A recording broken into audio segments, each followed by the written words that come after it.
देवाच्या नावाशिवाय या जगामध्ये एकही वस्तू गोड नाही.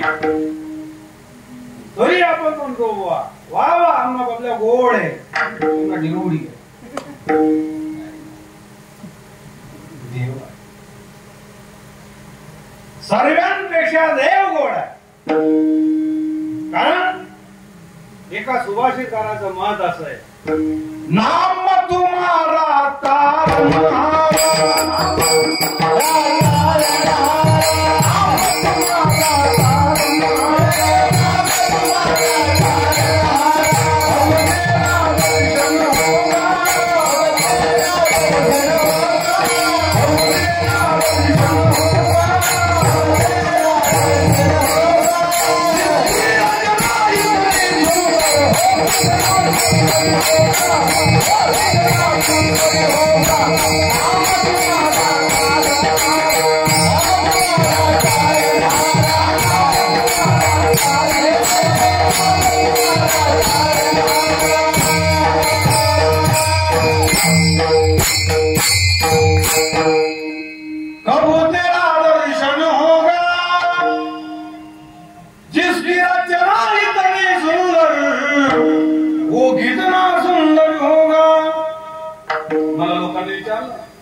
बांद्रा टर्मिनस तो मुंबई सेंट्रल एक पूल तयार झाला.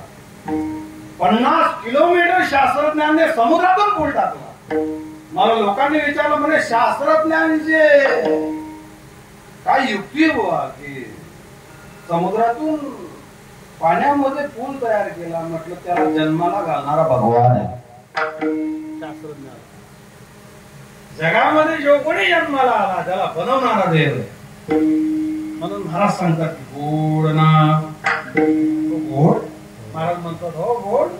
म्हणून त्या गोड परमात्म्याचे चिंतन या मुखातून करायचंय. बरं त्या परमात्म्याचे चिंतन या मुखातून करायचंय, पण सकाळी या मुखातून गोड चिंतन करायचं, दुपारी लोकांना शिव्या द्यायच्या.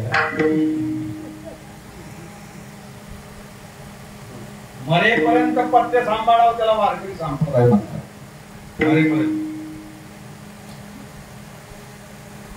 ब्रह्ममूर्तीवर तुळशीला पाणी टाकण्याकरता जायची.